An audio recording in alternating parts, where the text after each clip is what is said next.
On June 23rd, 2022, a summer afternoon in Stokes County, North Carolina turned into a mystery that's still unsolved today. 37-year-old Scotty Manuel left his parents' home in Germantown. He said he was going fishing. He carried his tackle box, his rod, and a small American flag. He never came back. He was last seen near an intersection, just 20 minutes after leaving home. Witnesses said he looked confused. From there, Scotty vanished. Think about this. A man walks away from home, broad daylight, in a small, tight-knit community where everybody knows everybody. And then he disappears without a trace? Scotty wasn't carrying food. He didn't have water. He didn't have a phone. Just his fishing gear and a flag. By all accounts, this was routine for him. He would often leave, wander to a local creek or pond, and fish. But he always came back before dark. This time, he didn't. Today, more than 3 years later, the search continues. His family is still waiting, and the question that hangs over all of us is simple, but heavy. How does someone disappear in broad daylight, and where is Scotty Manuel now? In this episode, we're going to break down Scotty's last known movements, his condition, his pattern of life, and why the most important answers may lie within just 2 miles of where he was last seen. A mission with purpose to find the missing using the power of social networking and cutting-edge technology. We're military veterans, technologists, scuba divers, and relentless seekers. From deep forests to sunken vehicles, from silence to signal, every clue matters. If you've ever felt the call to stand for something greater, this is your moment. This is the Find Me Project. Technology doesn't replace people. It empowers them to do what once seemed impossible. The Find Me Project. Lord, we lift up Scotty into your hands tonight. You know where he is, and you know the path that led him there. We ask for light to shine into the darkness, for truth to surface, and for peace to cover his family. Guide those searching, awaken those who may hold answers, and bring Scotty back into the arms of those who love him. Amen. Last Thursday, Scotty left his parents' home here in Germantown and traveled through the woods to get to his grandparents' house, which he normally does, and that's where he was last seen. His father said he just wants him home. He's never gone this long without, in the last few years, without talking at least to his mom, never over a day. Scotty Manuel said it's unlike his son just to wander off. He said he has a cognitive impairment that requires medication, and days prior to his disappearance, he was sleep deprived, which could have caused him to be disoriented. He's not in trouble. He just needs help, and that's what we're trying to do. Scotty was last seen near Leak Memorial Church Road, wearing dark jeans, a blue t-shirt, a gray hat, and carrying an American flag. He also walks with a distinctive limp on his right side. And he has a beard and a little goatee, similar to mine. Hair's dark brown, and definitely favoring that right hip with a limp. For the past week, Donnie's been searching the woods with help from Stokes County Rescue Services, a national nonprofit for missing persons, and the community. This is a family-oriented community. I've been here all my life, and he's been here all his life. So let's bring him home. All right. Regardless of the circumstance. Bring him home. The family has these flyers they're putting around. If you see Scotty or know any information that could help find him, you're asked to call the Stokes County Sheriff's Office. It was June 23rd, 2022, around 4 p.m. Scotty left his parents' house on Baux Mountain Road in Germantown, North Carolina. He told his family he was going fishing. He had his small tackle box, his fishing pole, and a small American flag. he did not take a cell phone, no food, and no water. At about 4:20 p.m., a witness spotted him near the intersection of Baux Mountain Road and Leak Memorial Church Road. That's a short walk from his parents' home, somewhere between 600 feet and 1,500 feet, depending on the path. He could have walked the road. He could have cut through the woods. Either way, it wasn't far. Now, some reports suggest Scotty may have headed toward his grandparents' house, about 1,400 feet from that intersection as the crow flies. But what matters is, people saw Scotty, and he appeared confused.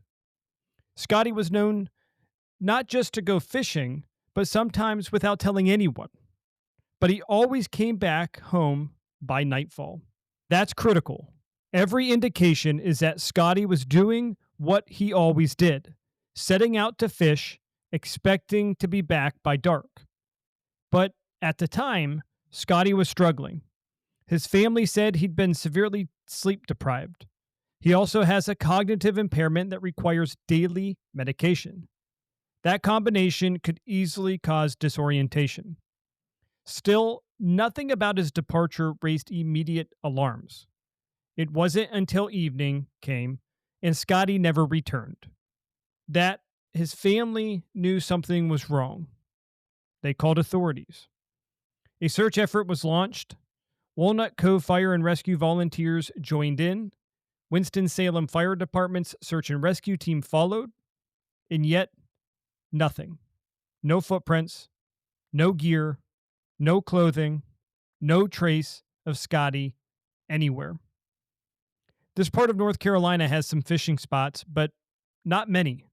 Limited ponds, a few creeks, a handful of places a fisherman like Scotty would go. And that's why we're asking for your help. If you live in the area, if you've traveled through it, if you've fished in these waters since June 2022, share what you know. You can go to thefindmeproject.com to submit information directly. You can also send us an email at find@thefindmeproject.com. Now, here's how we're approaching this case internally. We're working with behavioral profilers to build Scotty's pattern of life. What he did, where he went, how he moved. These insights will guide our search structure. Normally, we don't engage our advanced AI system right away. We start with open source intelligence first. But in this case, there are some things we want to do early. We want to use geointelligence to analyze Scotty's movements in the days before he went missing. We want to calculate his pace of travel, then combine that with terrain data and profile information to define a realistic perimeter.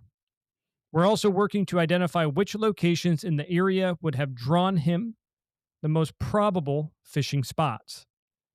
This is just the start. As we move forward, you'll hear updates in real time. In fact, let's fast forward now and play you the early pattern of life overview we've built on Scotty Manuel. After reviewing the initial information in Scotty's case, the Find Me project reached out to members of our online community, to include profilers and intelligence experts, to begin assembling an early profile. We see that Scotty's learning style most likely would have been kinesthetic and visual-based. Scotty prefers hands-on physical activities and likely learned best by doing rather than abstract instruction. When traveling, visual cues likely guide his navigation. Scotty's strong familiarity with his environment leads to strong procedural memory. His documented cognitive impairment and vulnerability to disorientation when sleep-deprived or without medication should be noted as a cognitive weakness. This limits his capacity for abstract planning and leads to higher risk of confusion in unfamiliar or stressful situations. We know that Scotty relied on simple, concrete routines. When disoriented, problem-solving likely deteriorated. His decision-making was driven by habit and immediate preference, not long-range planning. Without medication, decisions could become erratic. Family described him as gentle and close to them. He likely showed warmth and connection mainly within his family circle. His emotional regulation is dependent on medication and rest. Without these, confusion and impaired judgment set in. If exposed to criticism or stress, he likely tends to withdraw or wander rather than confront. He may have difficulty processing negative interactions. His expressions would be direct, concrete communication. He would have less capacity for nuanced emotional expression. Scotty's Big 5 personality traits include openness being low to moderate, routine and familiar places were preferred. Conscientiousness is low moderate.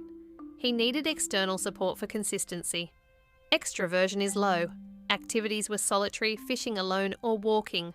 Agreeableness is moderate to high. He is gentle, non-confrontational and family-oriented. Neuroticism is moderate, prone to disorientation and stress without rest/meds. His MBTI rating is ISFP, the adventurer. He is reflective, gentle, lives in the present, seeks calm activities like fishing, and is not highly structured. So let's pull this together. Now is the point where you're going to see how everything comes together as one singular piece of actionable intelligence. The day Scotty disappeared, it was hot, mid-80s, a summer afternoon where the heat itself could wear you down. Sunset came at 8:05 p.m., and by 8:30, full darkness. No moonlight that night. Just pitch black woods and back roads. Scotty's pace of travel that day was painfully slow, less than half a mile an hour. That tells us he was struggling, whether from fatigue, confusion, or just the toll of his limp. He wasn't moving fast, and he wasn't going far.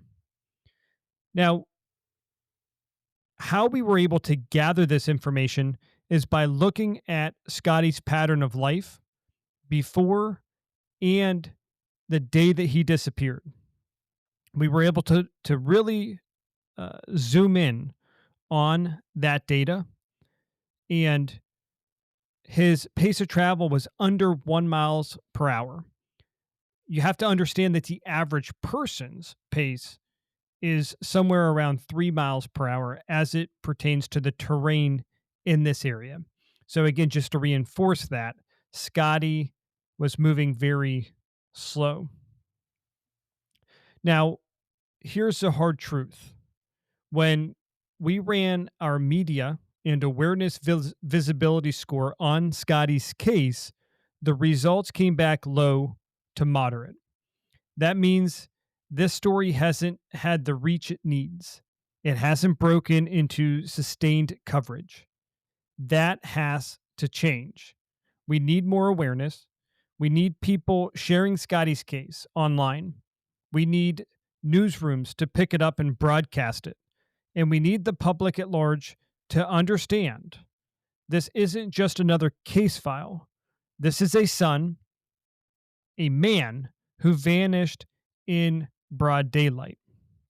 Now, when we look at the overall media and awareness score, our algorithm was able to rate it a 47%. So that score is 47 out of 100. And there's many different things that are factored into this score, and I just want to call a couple of those out as we continue to review. National mainstream coverage received a 0 out of 20. Local and regional news, volume and recency received an 8 out of 20. Case databases and non-government organization listings received a 12 out of 15. Ongoing media and podcast features or coverage received a 3 out of 15. Law enforcement or public updates and reward information, 6 out of 15. Social media and community activity, 4 out of 10. Recency momentum, a 4 out of 5. So again, we really want to change that.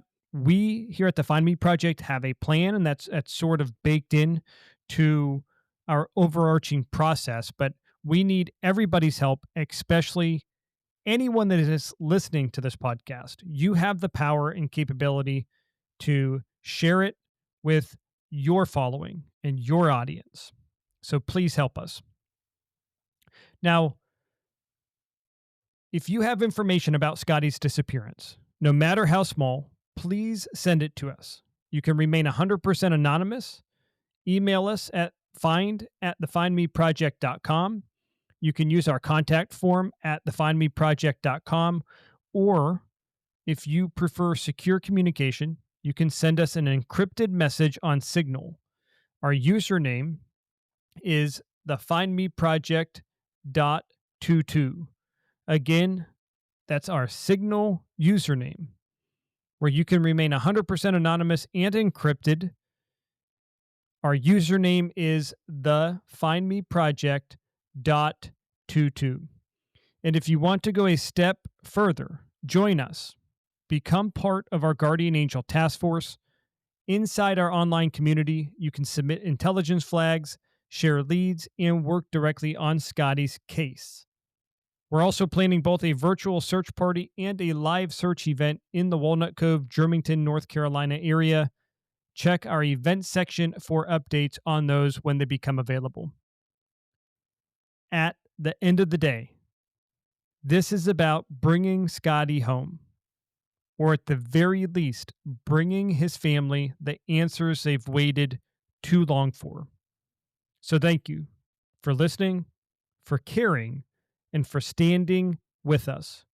Together, we find the missing.